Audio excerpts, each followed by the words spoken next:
I'm so cute. And I did my little face today. God, I can't wait for me to get my eyelashes done. But I did my I washed my face. I don't know what that cream is called. And I put something and I put some toner from Pretty Melanin. So the face is giving hydrated because period. I'm giving hydrated because period. I put up posters on my little close friends.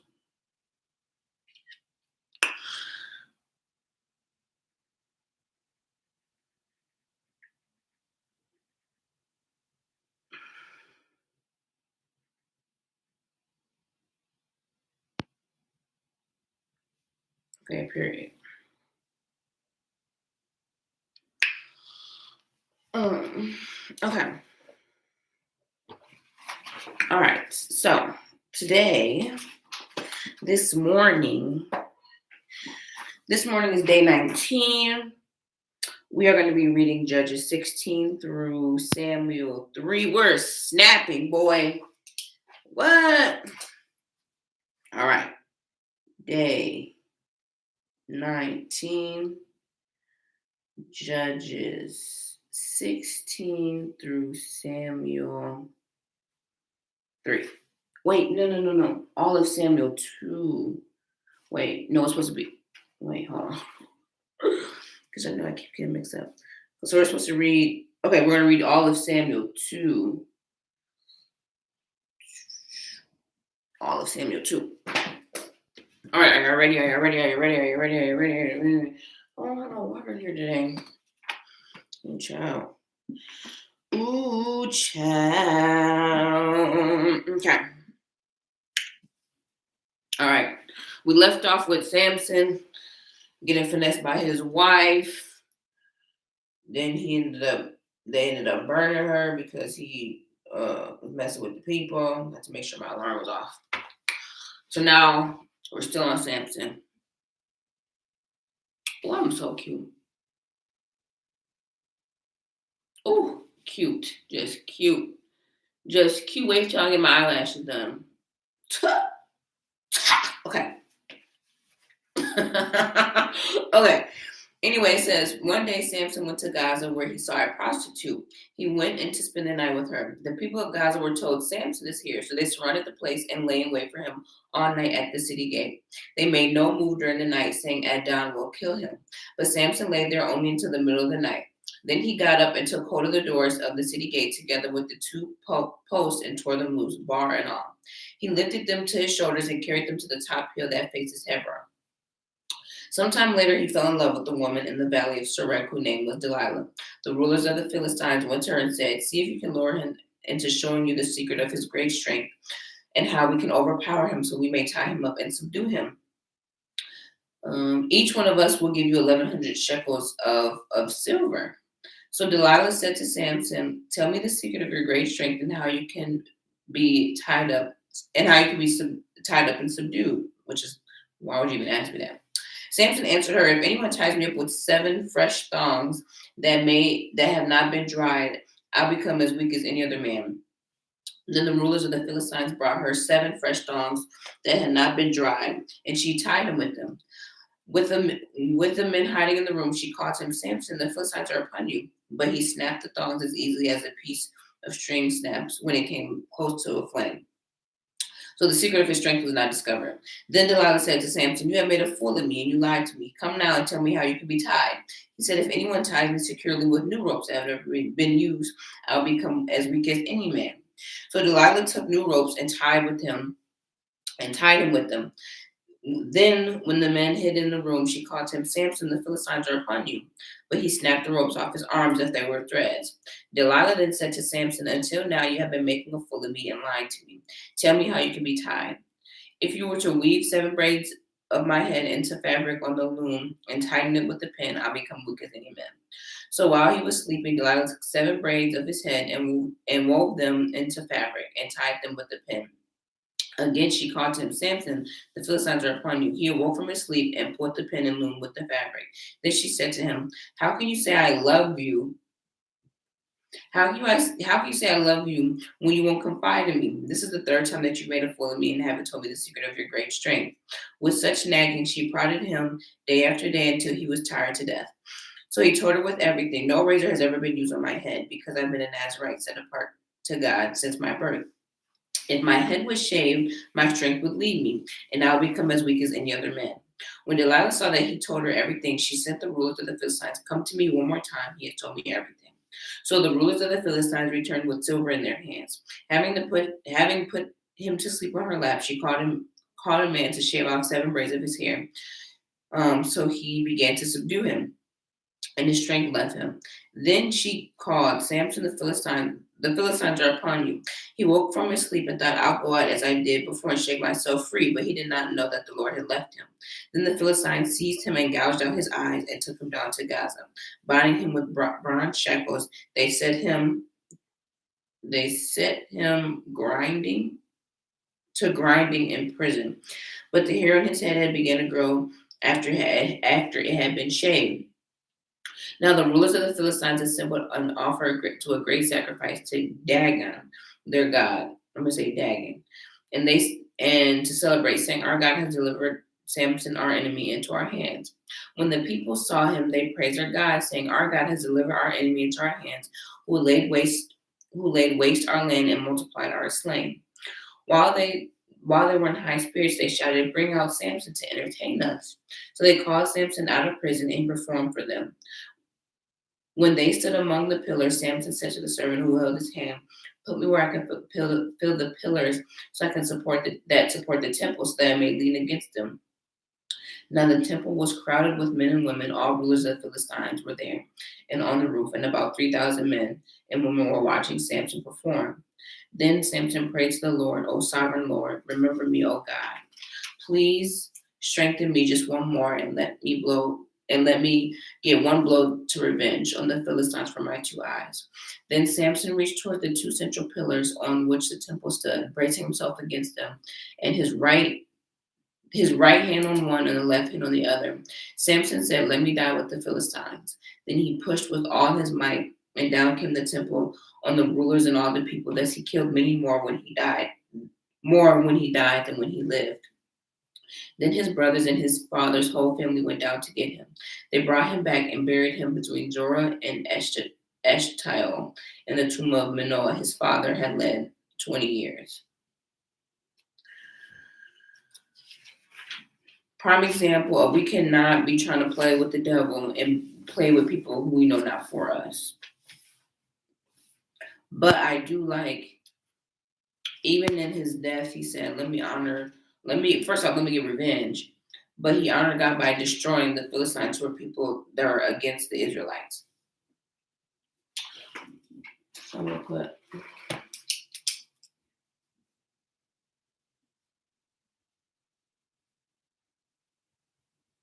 don't entertain people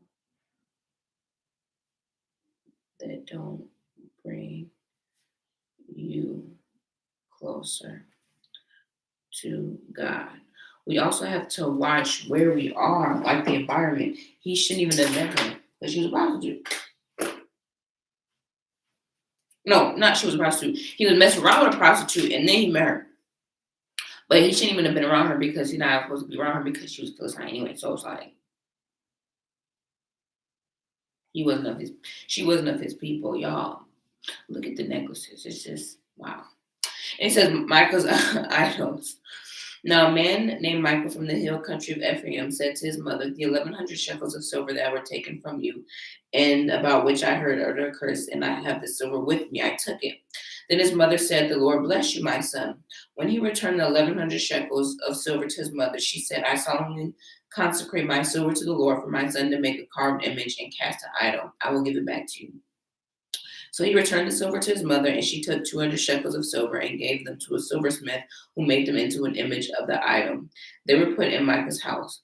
Now the man Micah had a shrine, and he made a phone and some idols, and installed one of his sons as a priest. In those days, Israel had no king, and everyone did as he saw fit. Everybody was doing their own thing. A young Levite from Bethlehem in Judah, who'd been living within the clan of Judah, left the town in search to some place to stay. On his way, he came to Micah's house in the hill country of Ephraim. Micah said, "Where are you from?"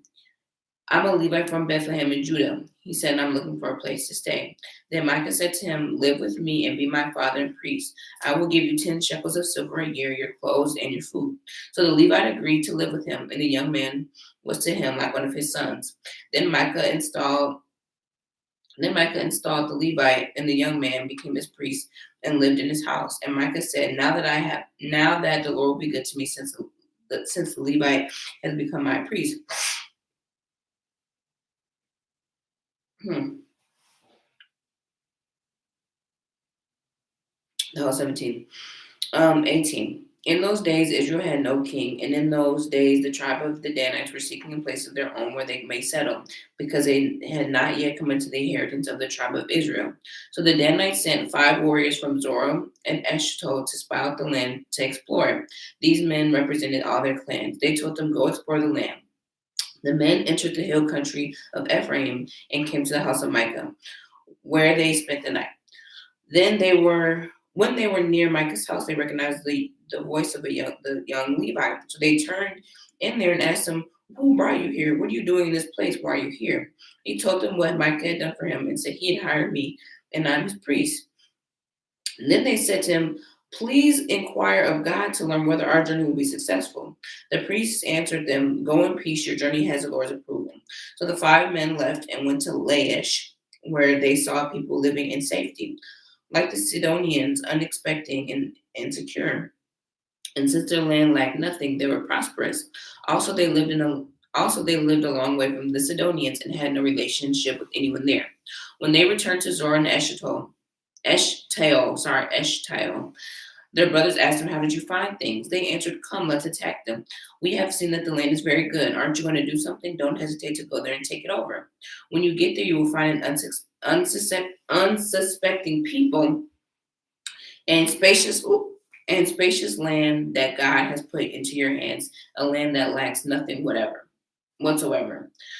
Then 600 men from the clan of the Danites, armed for battle, set out from Zorah to En Eshtaol on their way to set up near Kiriath Jearim in Judah. This is why the place west of Kiriath Jearim is called Mahane Dan to this day. From there they went up to the hill country of Ephraim and came to Micah's house. Then the 5 men who spied out the land of Laish said to their brothers, "Do you know that one of the houses has an ephod, other household gods, a carved image, and a cast idol? Now you know what to do." So they turned in there and went to the house of the young Levite at Micah's place and greeted him. The 600 Danites armed for battle stood at the entrance of the gate. The 5 men who spied out the land went inside and took the carved image, the ephod, and other household gods, and the cast idol, while the priests and the 600 armed men stood at the entrance of the gate. When these men went to Micah's house and took the carved image, the ephod, and other household gods, and the cast idol, the priest said to them, "What are you doing?" They answered, "Be quiet, don't say a word. Come with us and be our father and priest. Isn't it better that you serve a tribe and a clan in Israel as a priest rather than just one man's household?" Then the priest was glad. He took the ephod and other household gods and the carved image and went along with the people. Putting their little children, their livestock, and their possessions in front of them, they turned away and left. When they had gone some distance from Micah's house, the men who lived near Micah were called together and overtook the Danites. They shouted after them, and the Danites turned and said to Micah, "What's the matter with you that you called out your men to fight?" He responded, "You took the gods I made and my priests and went away. What else do I have? How can you ask what's the matter with you?" The Danites answered, "Don't argue with us, or some hot-tempered men will attack you. You and your family will lose your lives." So the Danites went away, and Micah, seeing that they were too strong for him, turned and went back home. Then they took what Micah had made and his priests and went to Laish against the peaceful and expectant people. They attacked them with the sword and burned down their city. There was no one to rescue them because they lived a long way from Sidon and had no relationship with anyone else. The city was near the valley of Beth Rehob. The Danites rebuilt the city and settled there. They named it Dan after their forefather Dan, who was born in Israel, so the city used to be called Laish.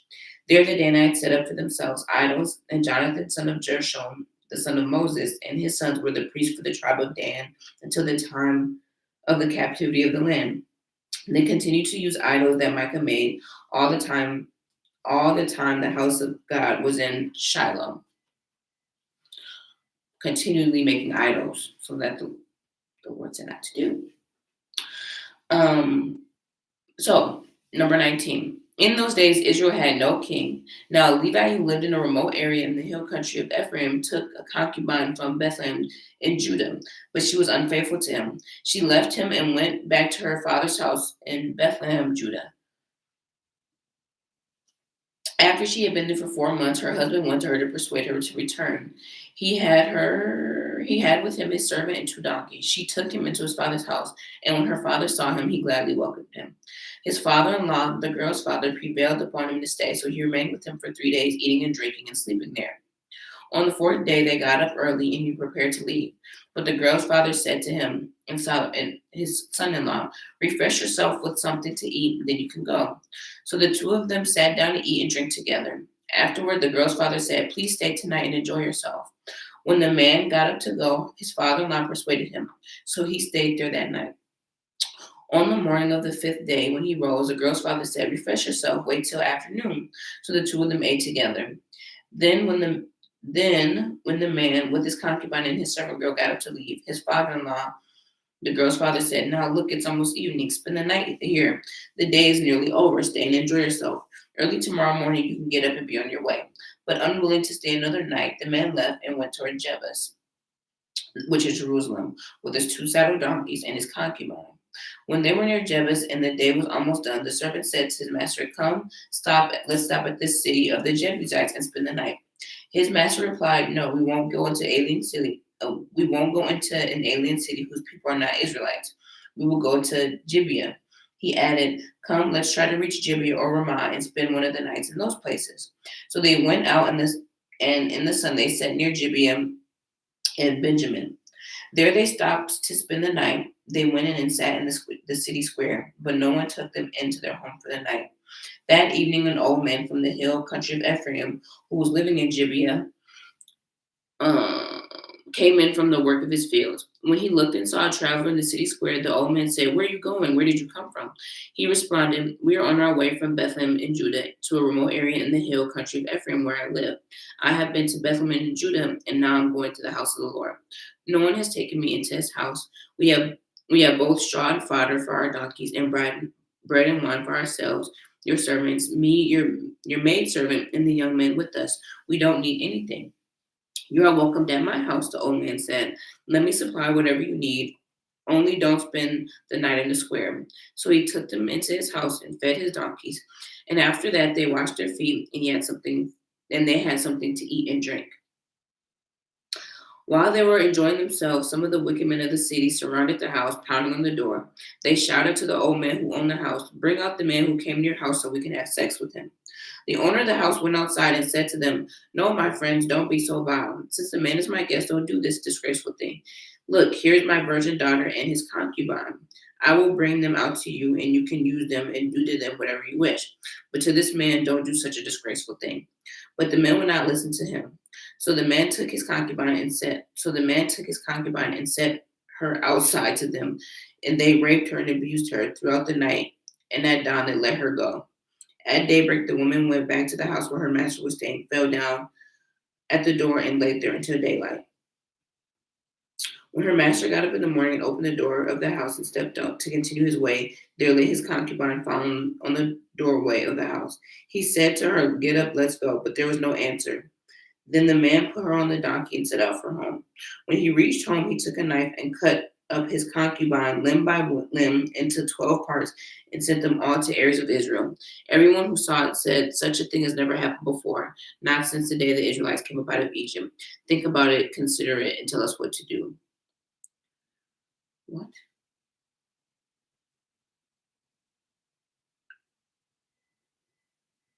What? Where were they?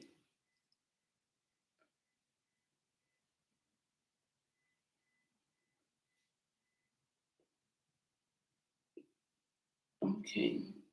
I could have sworn. So Gibeah is supposed to be a place where the chosen people are. Okay. Okay. Wow. Mm. Okay. Wow. Anyway, then all the Israelites from Dan to Beersheba, and from the land of Gilead came out as one man and assembled before the Lord in Mizpah. The leaders of all the people of the tribes of Israel took places in their assembly of God. 400,000 soldiers armed with swords. Um, then the Israelites said, "Tell us how this awful thing happened." So the Levite, the husband of the murdered woman, said, "I and my concubine came from Gibeah in Benjamin to spend the night. During the night, the men of Gibeah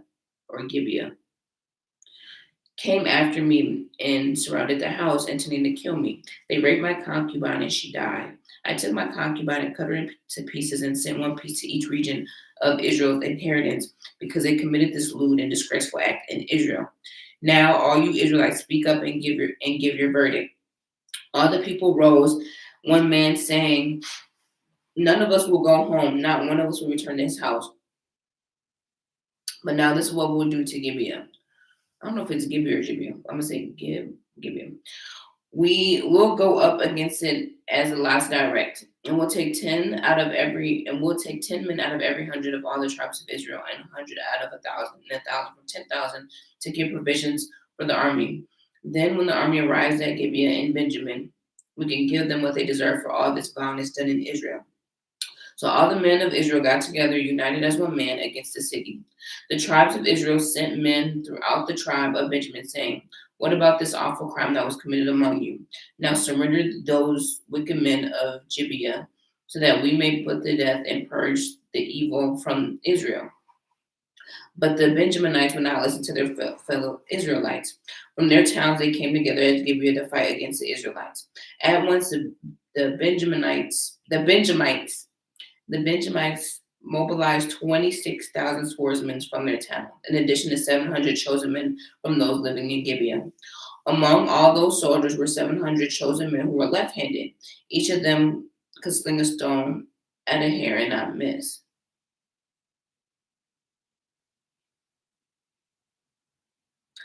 Israel, apart from Benjamin, mustered up 4,000 swordsmen, all of them fighting men.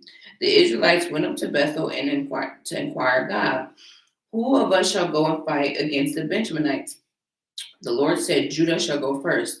The next morning, the Israelites got up and pitched a camp near Gibeah. The men of Israel went to go fight the Benjamites and took up the battle positions against them at Gibeah. The Benjamites came out of Gibeah and cut down 22,000 Israelites on their battlefield that day. But the men of Israel encouraged one another again to look up their positions where they had stationed themselves for the first day. The Israelites went up and wept before the Lord until evening, and they inquired the Lord, "Shall we go up again and battle against the Benjamites, our brothers?" The Lord answered, "Go up against them." Then the Israelites drew near Benjamin on the second day. This time the Benjamites came out from Gibeah to oppose them, and they cut down another 18,000 Israelites, all of them armed with swords. Then the Israelites, all the people, went to Bethel, and they sat there weeping before the Lord. They fasted that day until evening and presented burnt offerings and fellowship offerings to the Lord. And the Israelites inquired of the Lord, "Shall we go up to battle with Benjamin, our brother, or not?" The Lord responded, "Go, for tomorrow I will give them into your hands." Then Israel set an ambush around Gibeah, and they went up against the Benjamites on the third day and took positions against Gibeah as they done before. The Benjamites came out to meet them, and they were drawn away from the city. They began to inflict casualties on the Israelites as before. So about 30 men fell in the open field on the roads, and one leading to Bethel and the other to Gibeah. While the Benjamites were saying, "We are defeating them as before," the Israelites were saying, "Let's retreat and draw them away from the city to the roads." All of the men of Israel moved from their places and took position at Baal Tamar. And the Israelites charged out of its place on the west of Gibeah. Then 10,000 of Israel's finest men made up the frontal attack of Gibeah. The fighting was so heavy that the Benjamites did not realize how near disaster was. The Lord defeated Benjamin before Israel, and on that day the Israelites struck down 25,100 Benjamites, all armed with swords. Then the Benjamites saw that they were beaten. Now the men of Israel had given way before Benjamin because they relied on the ambush they had set near Gibeah. The men who had been in the ambush made a sudden dash to Gibeah, spread out and put the whole city to the sword. The men of Israel had arranged with the great ambush if they should send out a great cloud of smoke from the city, and then the men of Israel would turn into battle. The Benjamites had begun to inflict casualties on the men of Israel, about 30, and they said, "We're defeating them as we did before." But when the column of smoke began to rise from the city, the Benjamites turned and saw the smoke of the whole city going up into the sky. Then the men of Israel turned on them, and the men of Benjamin were scared because they realized that disaster had come upon them. So they fled before the Israelites in the direction of the desert, but they could not escape the battle. And the men of Israel who came out of towns and cut them down there. They surrounded the Benjamites and chased them easily overran them in the vicinity of Gibeah on the east. 18,000 Benjamites fell, all of them valiant, valiant fighters. As they turned and fled toward the desert, towards the rock of Rimmon, the Israelites cut down 5,000 men on the roads. They kept pressing after the Benjamites as far as Gidon, and struck down 2,000 more. On that day, 25,000 Benjamite swordsmen fell, all of them valiant fighters, but 600 men turned and fled into the desert to the rock of Rimmon, where they stayed for 4 months. The men of Israel went back to Benjamin and put all the towns to sword, including the animals and everything else they found. All of the towns they came across, they set on fire. Whew. 21. The men, where I start? Oh, 16. Okay, cool. The men of Israel had taken an oath at Mizpah. Now one of us will give his daughter in marriage to a Benjamite. The people went to Bethel, where they sat before God until evening, raising their voices and weeping bitterly. "O Lord, the God of Israel," they cried, "why has this happened to Israel? Why should one tribe be missing from Israel today?" Early the next day, the people built an altar and presented burnt offerings and fellowship offerings. Then the Israelites asked, "Who from all the tribes of Israel has failed to assemble before the Lord?"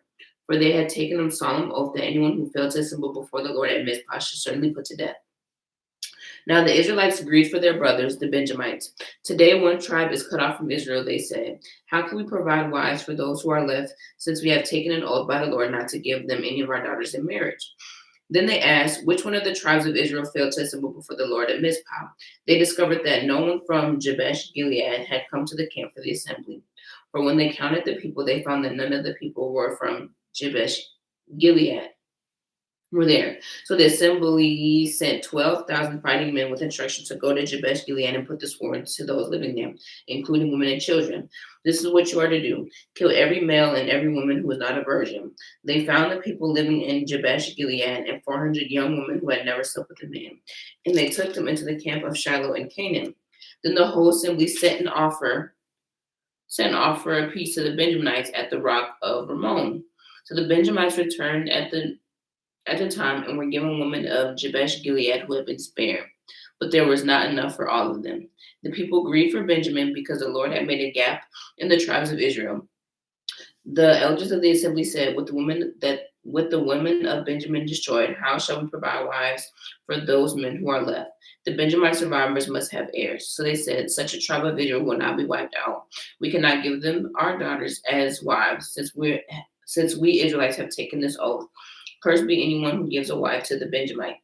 But look, there is an annual festival of the Lord at Shiloh, north of Bethel, and east of the road that goes from Bethel to Shechem, and south of Lebonah."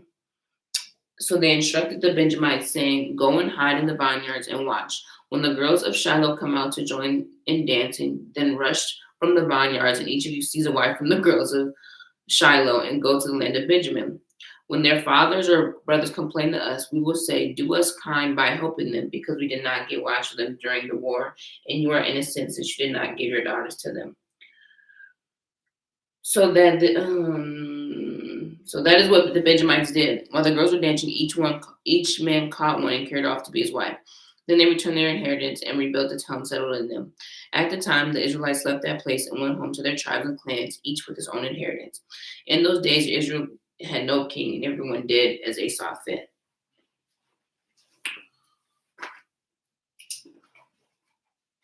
So that's the end of Judges, but I'm just going to put everyone did what they saw fit because they had no human king. They had a king, God. God was to be their king, their Lord, everything. But of course, don't listen. Okay. So I'm just gonna. We got some reading to do. I'm just gonna mark this off. So now we're in Ruth. So Naomi and Ruth. In the days when the judges ruled, there was a famine in the land. And wait, hold on. The author's unknown. The audience is God's chosen people. The days were on 1000 BC, and the story is set sometime during the time of Judges when Israel and Moab were at peace. Boom. In the days when the judges ruled, there was a famine in the land, and a man from Bethlehem in Judah, together with his wife, 2 sons, went to live there while in the country of Moab. The man's name was uh, Elimelech. Excuse me. His name was Elimelech. To his wife's name Naomi, and the names of his 2 sons were Malon and Kilion. They were Ephraimites from Bethlehem, Judah, and they went to Moab and lived there. Now Elimelech, no, Naomi's husband died, and she was left with her 2 sons. They married Moabite women, one named Orpah and the other named Ruth. After they lived there about 10 years, both Mahlon and Kilion also died, and Naomi was left without her 2 sons and her husband. When she heard in Moab that the Lord had come to the aid of his people by providing food for them, Naomi and her daughters in law prepared to return home from there. With her 2 daughters-in-law, she left the place where she had been living and set out on a road that would be taken them back to the land of Judah. Then Naomi said to her 2 daughters-in-law, "Go back, each of you, to your mother's home. May the Lord show kindness to you as you've shown kindness to your dead and to me. May the Lord grant each of you and will find rest in the home of another husband." And she kissed them and wept aloud and said, "We will go back with you to your people." But Naomi said, "Return home, my daughters. Why would you come with me? Am I going to have any more sons who can become your husbands? Return home, my daughters. I am too old to have another husband. Even if I thought there would still be hope for me, even if I had a husband tonight and gave birth to 2 sons, would you wait until they grew up? Would you remain unmarried for them? No, my daughters. It is bitter. It is bitter for me than for you, because the Lord has gone out against me." At this, they wept again. Orpah kissed her mother-in-law goodbye, but Ruth clung to her. "Look, Naomi. Look," said Naomi, "your sister-in-law is going back to her people and her gods. Go back with her." But Ruth said, "Don't urge me to leave you or turn back from you. Where you go, I will go, and where you stay, I will stay. Your people will be my people, and your God, my God. Where you die, I will die, and I will be buried. May the Lord deal with me, be it so severely, if anything but death separates you and me." When Naomi realized that Ruth was determined to go with her, she stopped urging her. So the 2 women went on until they came to Bethlehem. When they arrived in Bethlehem, the whole town was stirred because of them, and the women exclaimed, "Can this be Naomi?" "Don't call me Naomi," she told them. "Call me Mara, because the Almighty has made my life very bitter. I went away full, but the Lord has brought me back empty. Why call me Naomi? The Lord has afflicted me. The Almighty has brought a misfortune upon me." So Naomi returned from Moab, accompanied by Ruth the Moabites. Her daughter-in-law arrived in Bethlehem as the barley harvest was beginning. Chapter 2. Now Naomi and a relative on Now Naomi had a relative on her husband's side from the clan of Elimelech, a man of standing whose name was Boaz. And Ruth the Moabitess, said to Naomi, "Let me go to the fields and pick up some leftover grain behind anyone whose eyes I find favor." Naomi said to her, "Go ahead, my daughter." So she went out and began to glean in the fields behind the harvesters. As it turned out, she found herself working in the field belonging to Boaz, who was from the clan of Elimelech. Just then Boaz arrived from Bethlehem and greeted his harvesters. "The Lord be with you." "The Lord bless you," they called back. Boaz asked the foreman of his harvesters, Whose young woman is that? The four men responded, She is the Moabitess who came back from Moab with Naomi. She said, Please let me glean and gather among the sheaves behind the harvesters. She went into the field and has been working steadily from morning till now, except for a short rest in the shelter. So Boaz said to Ruth, My daughter, listen to me. Don't go and glean in another field. Don't go away from here. Stay here with my servant girls. Watch the field where the men are harvesting and follow along after the girls. I have told the men not to touch you, and wherever you're thirsty, go and get a drink from the water jars that the men have filled. At this, she bowed down with her face to the ground. She exclaimed, Why have I found such favor in your eyes that you notice me, a foreigner? Boaz responded, I've been told about what you have done for your mother in law since the death of your husband, and how you left your father and mother in your homeland and came to live with people you did not know before. May the Lord repay you for what you have done. May you richly be rewarded by the Lord of the God of Israel, whose under whose wings you have come to take refuge. May I continue to find favor in your eyes, my Lord, she said. You have given me comfort and spoke kindly to your servant, though I do not have standing of one of your servant girls. At mealtime, Boaz said to her, Come here, have some bread and dip it in the wine vinegar. When she sat down with the harvesters, he offered her some roasted grain. She ate all that she wanted and had some left over. After she got up to glean, Boaz gave orders to his men. Even if she gathers among the sheep, do not embarrass her. Rather, pull out some stalks for her from the bundles and leave them for her to pick up, and don't rebuke her. So Ruth gleaned in the field until evening. Then she threshed the barley and I feel like it's barely. Um, Then she gathered and amounted to a ephah. She carried it back to town, and her mother-in-law saw how much she gathered. Ruth also brought out and gave her what she had left over after she eaten enough. Her mother-in-law asked her, Where did you glean today? Where did you work? Blessed be the man who took notice of you. Then Ruth told her mother-in-law about the one whose place she'd been working. The man that I've been working today is Boaz. The Lord bless him, Naomi said to her daughter-in-law. He has not stopped showing his kindness to the living and to the dead, she added. That man is our close relatives. He is one of the kinsman's redeemers. Then Ruth the Moabitess said, He even said to me, Stay with the workers until they finish harvesting all my grain. Naomi said to Ruth, her daughter-in-law, It will be good for you, my daughter, to go with his girls, because in someone's field you might be harmed. So Ruth stayed close to the servant girls of Boaz to glean until the barley and wheat harvests were finished, and she lived with her mother-in-law. Cool. Chapter 3. One day, Naomi, her mother-in-law, said to her, My daughter, should I not try to find a home for you where you will be well provided for? Is not Boaz Is not Boaz with whose servant girls you have been a kinsman of ours? Tonight he will be winnowing barley in the threshing floor. Wash and perfume yourself and put on your best clothes. Then go down to the threshing floor, but don't let him know that you are there until he has finished eating and drinking. When he lies down, note the place where he is lying, then go uncover his feet and lie down. He will tell you what to do. I will do whatever you say, Ruth answered. So she went down to the threshing floor and did everything that her mother-in-law told her to do. When Boaz had finished eating and drinking and was in good spirits, he went over to lie down at the far end of the grain pile. Ruth approached quietly, uncovered his feet, and lay down. In the middle of the night, something startled the man, and he turned and discovered a woman lying at his feet. Who are you? He asked. I'm your servant Ruth, she said. Spread the corner of your garment over me, since you are a kinsman redeemer. The Lord bless you, my daughter, he replied. This kindness is greater than which you showed earlier. You have not run after the younger men, whether rich or poor, and now, my daughter, do not be afraid. I will do for you all that you ask.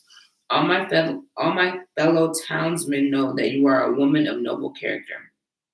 All that it is true that I am near kin, there is a kinsman redeemer nearer than I.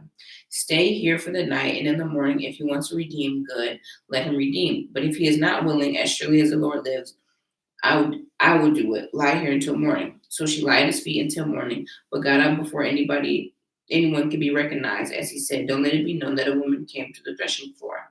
He said, Bring me a shawl that you are wearing and hold it out. She did so, and he poured 6 measures of barley and put it on her. Then he went to town. When Ruth came to her mother-in-law, Naomi said, "How did it go, my daughter?"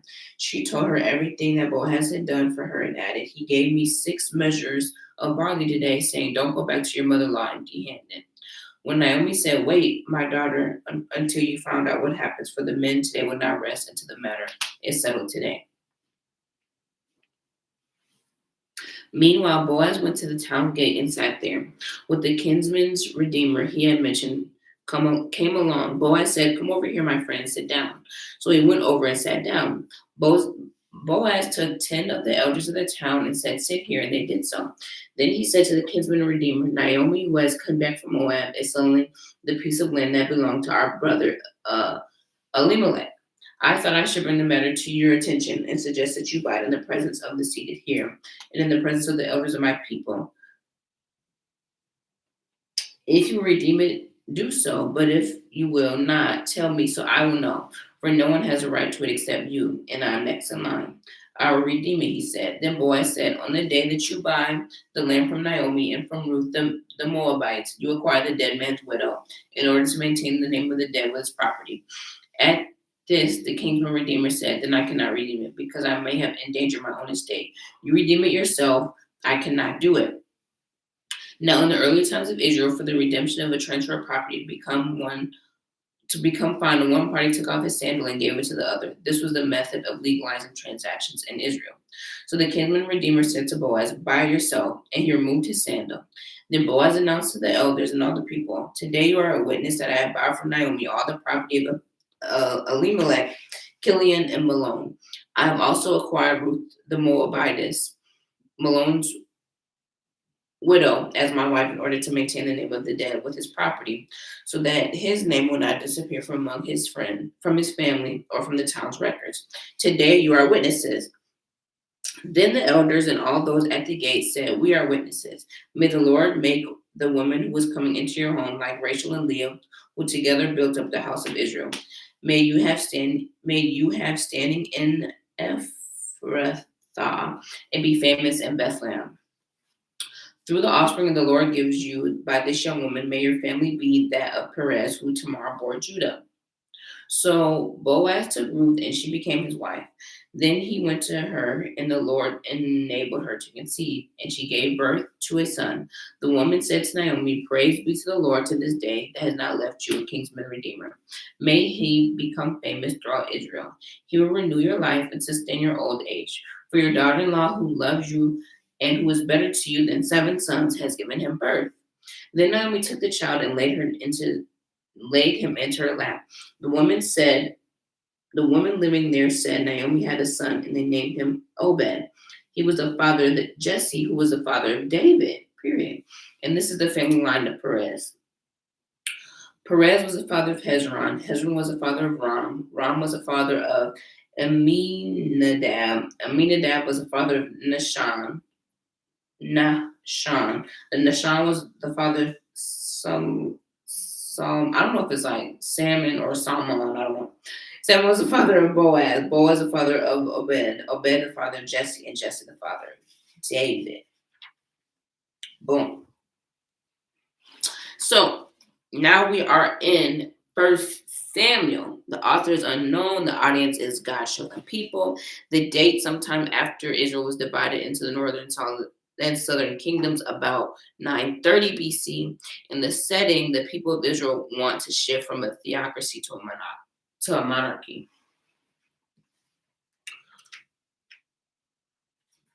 Okay. The birth of Samuel.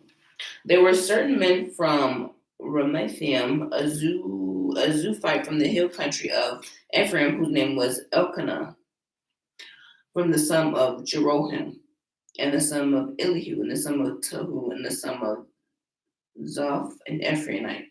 He had 2 wives. One was called Hannah, and the other called Peninnah.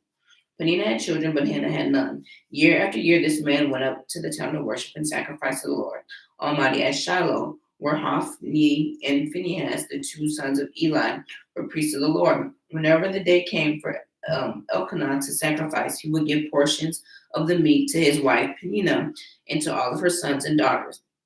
But to Hannah he gave a double portion because he loved her. The Lord had closed her womb.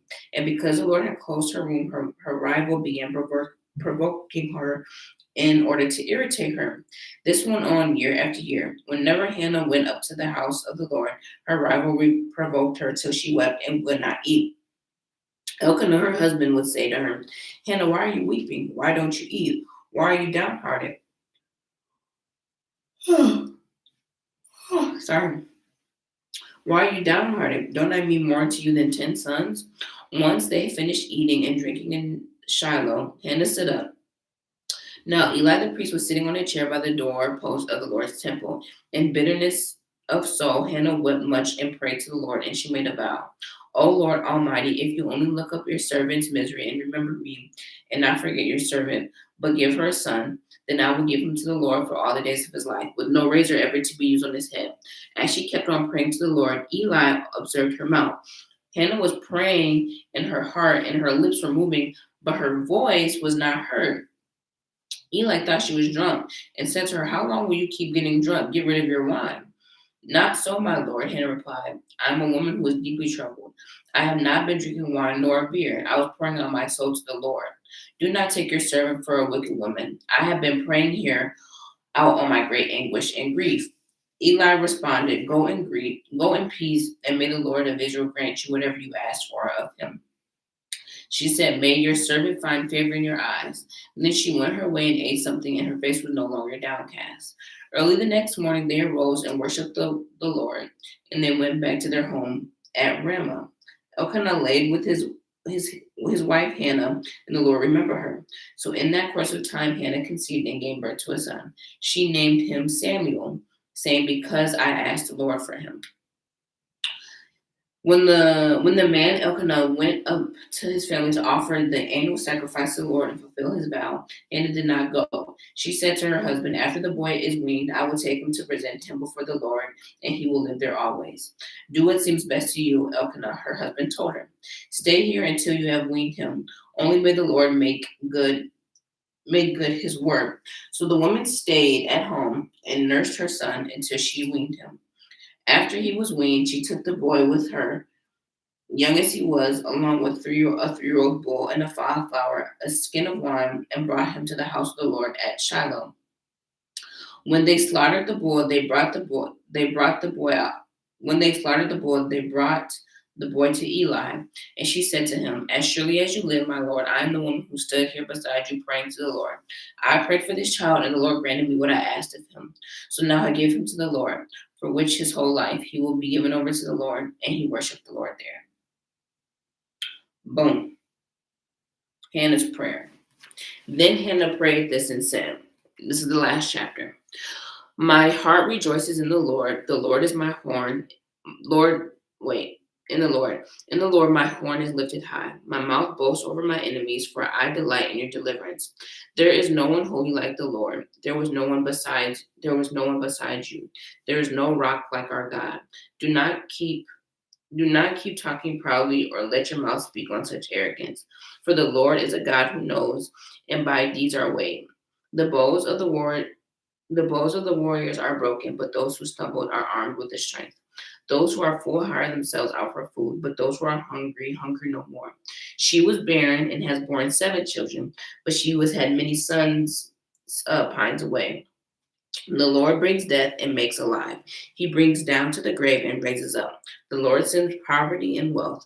He humbles and he exalts. He raises from the poor from the dust, and he lifts the needy from the ash heaps. He seats them with princes and has them inherit the throne of honor. For the foundations of the earth are the Lord's. Upon them he set the world. He will guard the feet of his saints, but the wicked will be silenced in darkness. It is not by strength that one prevails. Those who oppose the Lord will be shattered. He will thunder against them from the heaven. The Lord will judge the ends of the earth. He will give strength to his king and exalt the horn of his anointed. Then Elkanah went home to Ramah, but the boy ministered before the Lord under Eli the priest.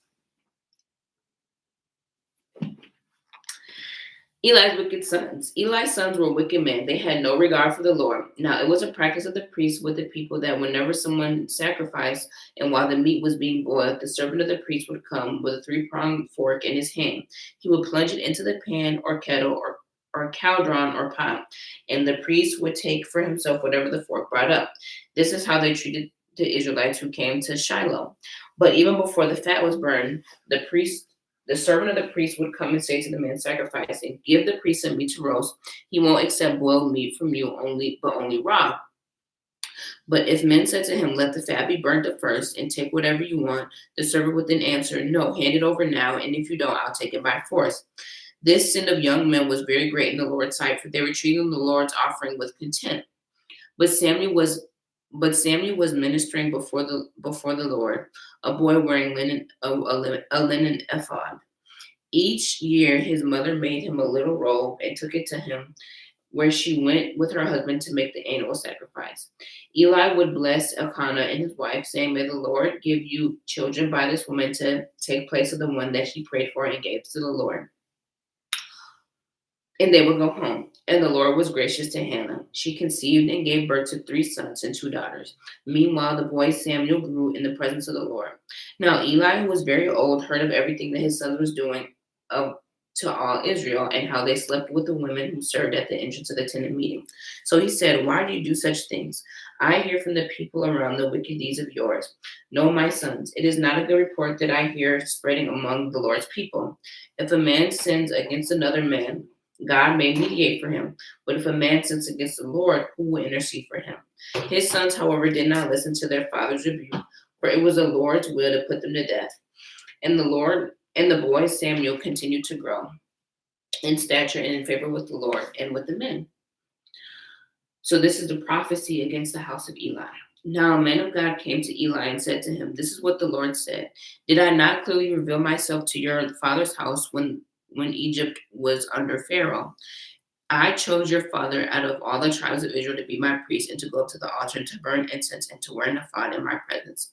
I also gave your father's house all the offerings made with fire by the Israelites. Why do you scorn my sacrifice and offerings that I prescribed for my dwelling? Why do you honor your sons more than me by fattening yourselves on the choicest part of every offering made by my people Israel?